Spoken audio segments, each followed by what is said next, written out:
Recently, I've been reacquainting myself with Jungian psychology. I've been reading this book. It's called The Goddess Within, The Guide to the Eternal Myths That Shape Women's Lives. This book is available on the Internet Archive, by the way. I'm going to share it in the description because you can just read it, borrow it on there for free. I am really interested in learning about myself, and I encourage other people to have that same enthusiasm with themselves, and I want people to discover themselves over time. And in Jungian psychology, the archetypes, learning about the different archetypes is an excellent way to do this. If you aren't familiar with Jungian psychology or Carl Jung was a revolutionary psychoanalyst, a disciple of Freud's, but his more tolerable, less divisive peer. Jung deviated and went his own way after Freud started really honing in on the idea of sex being the perennial intermediary between us and our experiences. Among Carl Jung's most notable theories is the collective unconscious and the presence of archetypes. Analysis is often structured around dream interpretation. Some of the archetypes are goddesses, like in the book I mentioned earlier. Archetypes are supposed to be evidence of the collective unconscious. This is the idea that there are objective, unifying themes throughout our lives, and by studying their presence within us, we can be on the path to total fulfillment and happiness. And that is what Jung called self-actualization. In the book, The Goddess Within, the practitioners of Jungian psychology use 6 different pagan goddesses as archetypes that contribute to the female psyche. As you learn about each goddess and her myth and what that represents for different women, that knowledge can help guide you towards self-actualization, to knowing yourself better. You figure out what you lack, what you have too much of, and you learn how to balance the different archetypes that exist within you. The 6 different goddesses that they talk about are Hera, Demeter, Artemis, Athena, Persephone, and Aphrodite. They are to make up what they call the Great Mother. This isn't really so much about the goddesses themselves right now as it is about the qualifications that they meet to become goddesses. In the spirit of Jungian psychology, I'm looking at how those qualifications, if you imposed them onto yourself, even as a human, as a prompt, how can the questions that arise promote a better understanding of yourself? And of course, like with everything, everything is twofold. If you are a man and you're watching this applies to you too, just in a different way. There is wisdom in everything that I say for both sexes. So what I'm going to be doing here is the qualifications that I'm going to be talking about, like I said, are going to be like prompts for you guys. So each prompt is essentially a question that I want you to answer for yourself. I'm going to be using my own personal experiences and my discoveries about myself, as well as include some information about the goddesses that are mentioned in the book. And hopefully that will elucidate how to find answers to the questions that I'm going to be asking. So what we're going to do is try and turn ourselves into goddesses. We're going to make our own myth. I mean, what we're really doing is you're discovering your myth. Like you have a myth already. Everybody has symbolic patterns in their life, motifs, reoccurring themes. It's just most people don't notice, they don't care to find out what those patterns are. But I think that it's your job to find out what they are and to bring those subconscious currents to the surface. That's enough of an intro. Let's just get started. Every goddess is a goddess of something. The pagan gods exist for a reason. Their purpose is to explain things which couldn't be explained. Whether that was why we had seasons, or why human beings just behave irrationally sometimes, or why certain things exist at all. We need answers. The categorization of gods and goddesses results from reason, from employing reason. We need a formula, we need a solution and a lesson for the chaos around us in the external world, and for just the strange things that occur within us, too. I know this sounds obvious, right? But this is actually going to be the one that takes you the longest to figure out. Human behavior, cultivation, culture, that's a crystallization of chaos.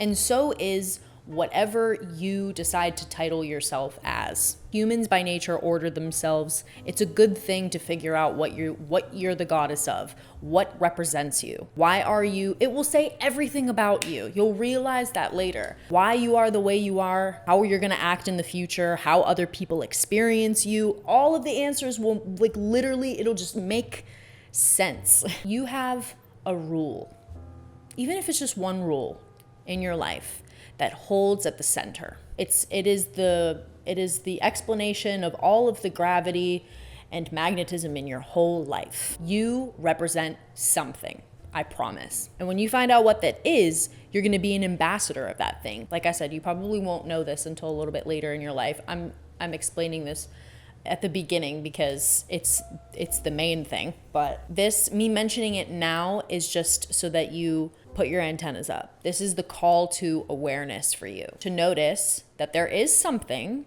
that is occurring in your life and it has intrinsic meaning to you. And it isn't just, you need to know why. Whenever I was in school, I was always very disappointed with my peers because they never could answer this question. Why do you like something? Why do you like the way something looks? Why do you choose that thing? Oh, because I like it. You need to know why you like things. There's a reason. The why is the question you're going to need to answer most of the time. For example, Persephone is the queen of the underworld. She is the wife of Hades. She represents the changing of seasons. Her descent into the underworld is the reason why we do not have plants in the winter. And her dedication to this underworld is not, it's a spirit realm. It is a place of death where souls tend, but it is also a representation of the unconscious. And it's also a representation of the importance of solitude, what can happen when you stay there too long, the fragility of sanity, the ephemeral nature of all things, the extreme importance of resurrection in life. See, like, Persephone is the queen of the underworld for a reason. And her myth about being taken down there by Hades and stolen from her mother, there is a reason why she's there, why she is the queen of the underworld. For me, like I said, I'm not quite sure yet what I am. I don't know exactly what I'm the goddess of, what I could be the goddess of. But I think of myself as like a link or a messenger between heaven and earth. Between the mind and the body. And it's something of that nature, because I swear to God, it's reaffirmed to me all the time. I even think about like choosing the name for my YouTube channel, Heaven Sent Honey. I didn't choose that because of what I'm telling you right now. I chose that because it's in a song from a James Bond movie, like the theme for a James Bond movie from Jack White and Alicia Keys, Dirty Money, Heaven Sent Honey. That's why I chose it, because I thought it sounded cool. But I realized later on, I'm like, whoa, my content, what I talk about, ephemerality, the connection between the mind and the body, Plato's forms, like all these things that I'm just strangely interested in, beauty as like an escape from nature and all this, transcendence, all that stuff. It makes sense. But did I choose that consciously? No. These are unconscious themes that are happening in my life. So it seems like as I create YouTube videos, I read the things that I read and I talk to you guys about the things that I talk about, I can't help but think that beauty and creation are gifts that were given to me to be able to be that messenger, to offer grace to myself and a method of grace to myself and to others on earth, to understand what that means. That's what it seems like I am. I'm telling you this because maybe this will inspire you to look at your life in this way, and maybe what I'm saying will help, I guess. Every goddess shares a strange and symbolically rich birth. The birth explains the relationship between the parents and how their characteristics and decisions outline the destiny for their offspring. As the goddesses are atemporal, which means that they're not affected by time, they are eternal. Their self-actualization and myth are discovered at their literal birth, at the beginning of their life, while human beings become aware of themselves and their purpose as they come into adulthood, early adulthood. And a figurative birth results with our maturity. So many people are conscious of their birth as a result of their upbringing, right? Nature and nurture, rather than like the conception itself with that is told through the myths of the gods and goddesses and stuff, this like combustion that happens after two gods intermingle. But the birth of the god and of the human being, the conscious human being, they're one and the same. They just happen at different points in people's in our lives, I guess. The goddess's birth is immediate, whereas the human birth is initiated later in life, and it's figurative. And it comes from maturity and from introspection. My favorite birth, hands down, and again, I was literally doing writing the script for this, and I was like, oh, my favorite birth is like the story of Aphrodite. And when I tell you about it, it will make sense with some of the stuff I was just telling you about heaven and earth and all this. I'm like, oh, how funny it is that that's my favorite birth of all of the pagan gods, is this one. Let me tell you what it is. So Aphrodite's father is Uranus, the sky god. And his wife was Gaia, the earth god, right? Uranus was a very jealous god of his sons, and so he would take his sons and pop them back into Gaia's belly every time they started acting out too much. And he didn't want them to share his power and his rule, right? And so his punishment was to lose his genitals, because he thought so much that it ruined his connection with the earth, right? So it's the separation between mind and body, and he literally becomes, through an insane act of castration, he becomes impotent, completely severed from his actual manhood, his body, his sensuality, right? And then from his discarded genitals comes Aphrodite, who is the complete opposite of being impotent, right? Aphrodite is the goddess of love and eros. Her birth is a representation of one of my favorite concepts, enantiodromia, which means that everything in its extreme becomes its opposite. The extreme is impotence, and so pops out extreme sexuality and love. But yeah, so what does your upbringing say about you? How did you come to the point that you are right now, a conscious human being, probably in your late teens or maybe early 20s, maybe early 30s? Think about your history. Even in that small amount of time, how did your history, your parents, your upbringing get you to where you are now? Look for patterns. They develop really early in your life, no doubt. You know, what energies have solidified in you? What do you gravitate towards? What repulses you? What are you afraid of? What do you choose to ignore? What themes, morals, questions have followed you throughout your adolescence and up until now? How does your upbringing culminate in your current idiosyncrasies? Look at old photos, remember childhood friends, remember smells, where you scraped your knee that one day, what books you read, what shoes you wore, some hat that you wouldn't get rid of, or a piece of jewelry or something. What is a regenerating theme throughout your life? And don't tell me that there isn't any, because we do not operate at random. We're not set at random factory settings, okay? We as human beings need patterns to live, to exist, so that our brains don't explode in our head. You have patterns in your life. You just need to find them. So you need to find out what catalyzed your figurative birth, the birth of your conscious self as you are right now. And then you can figure out how you can move on from there. Each goddess is a symbol of herself, but the objects or animals she's depicted with are a further concentration of that self. The totem materializes as furthering her connection to the external world. The totem is an extension of one's self, an extremity that is not of the body, a wing in the form of an object, your energy condensed into inanimate matter, or another creature. Ooh, the totem. This one is fun. So Athena, for example, her totem is a javelin.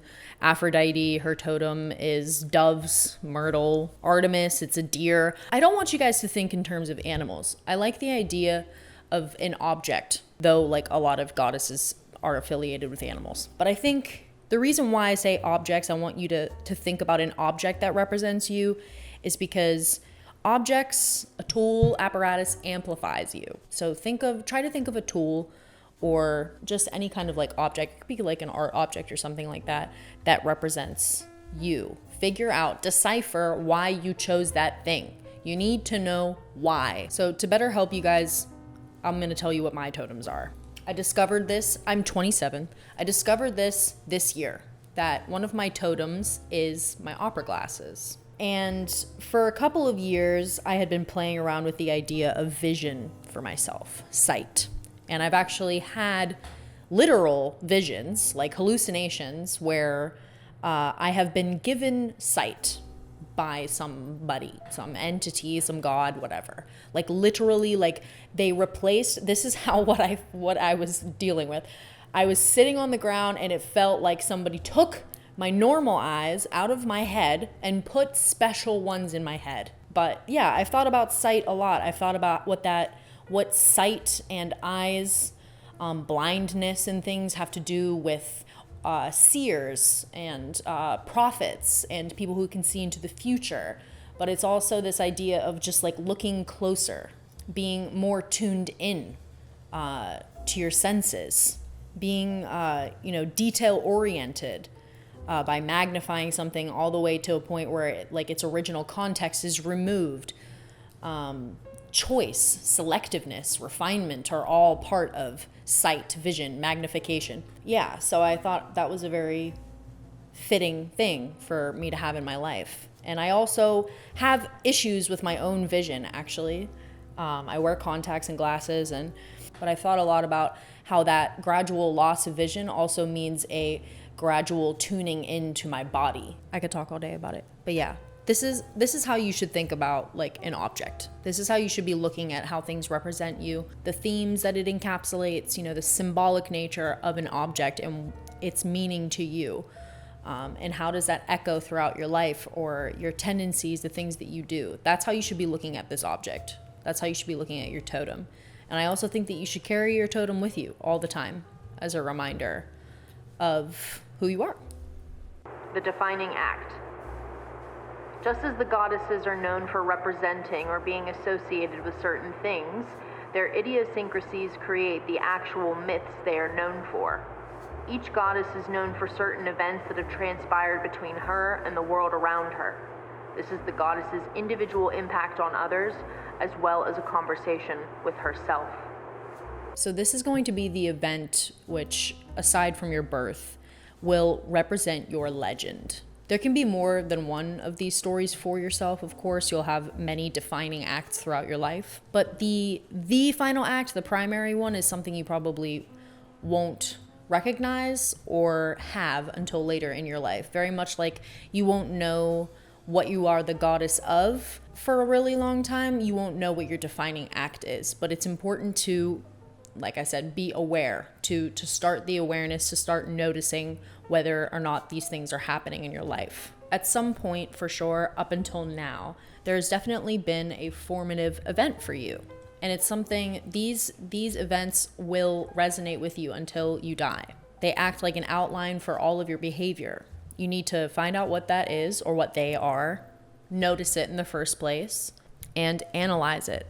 Nothing is a coincidence.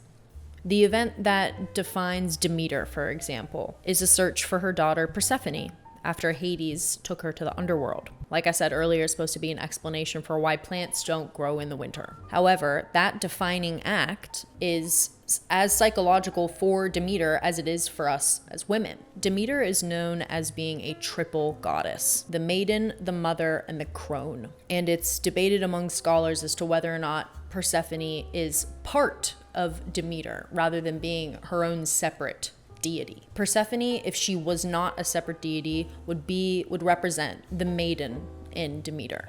And it's an aspect of herself and an aspect of all of ourselves as women that we lose at some point in the process of growing older, of being a mother. And it's something that you're supposed to gain again as a wise woman, as a crone. The crone is known to hold the great mystery of resurrection. In Demeter's defining act, the moment of total unification with all three women within her is to resurrect the maiden, or resurrect Persephone from the dead. It's pretty cool, isn't it?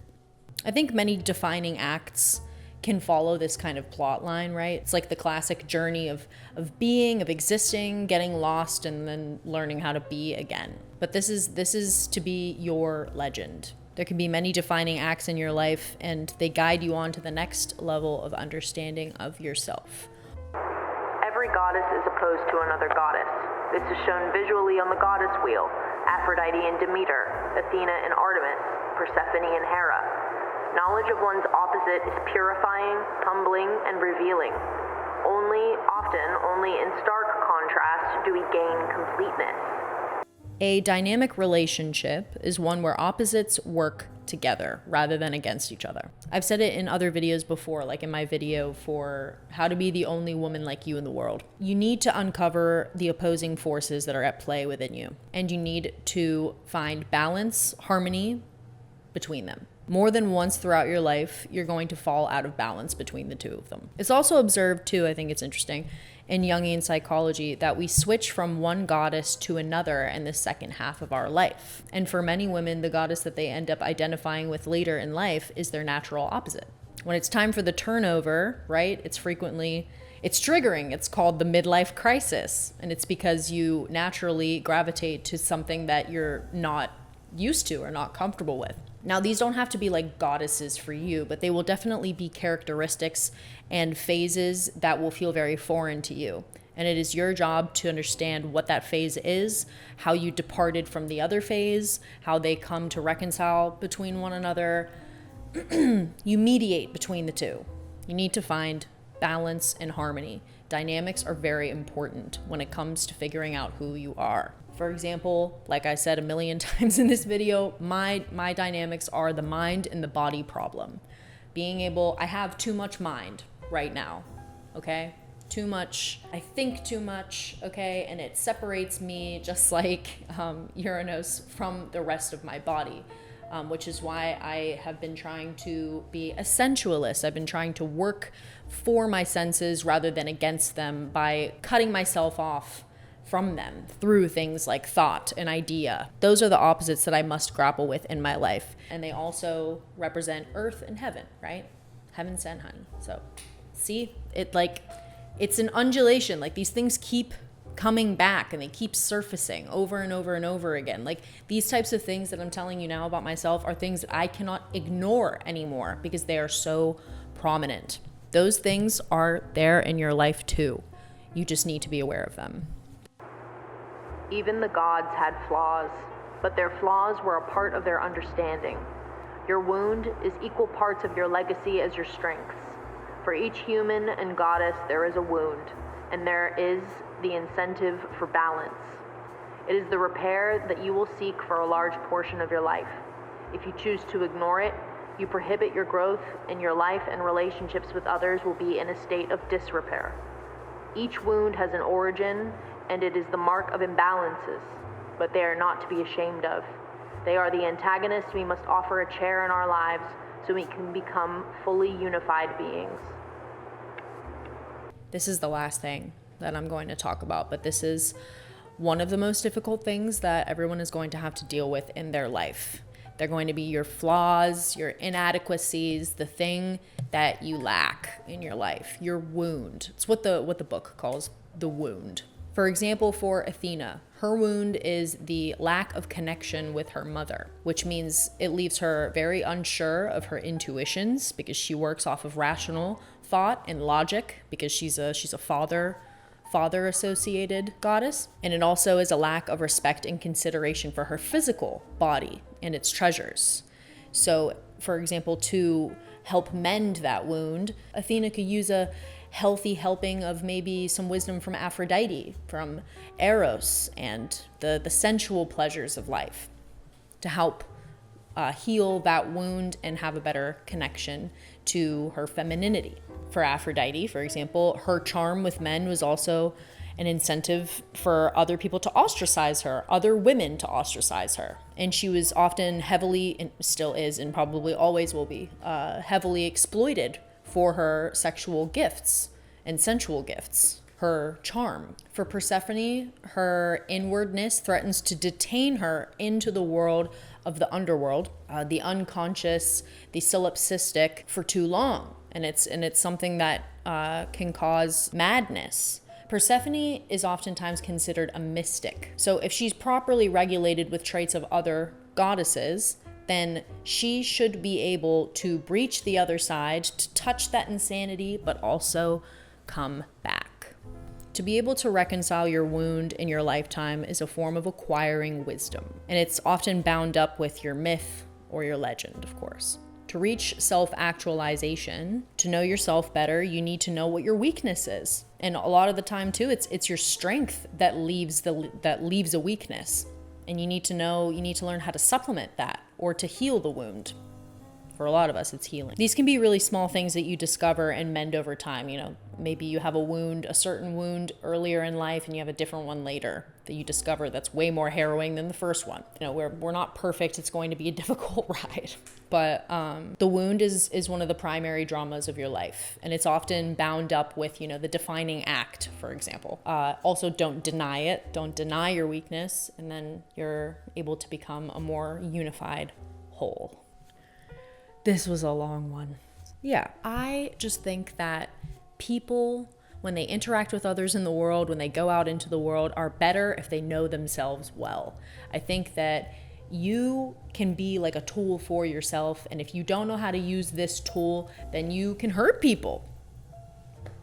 And I think that it's good for people to know who they are, what they want. They can better fit themselves into society.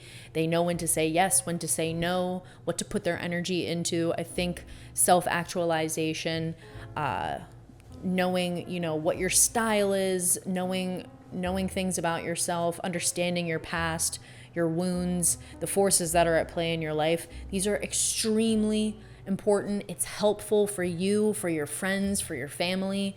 And it just, in general, makes you have a lot of self-respect, makes you like yourself more.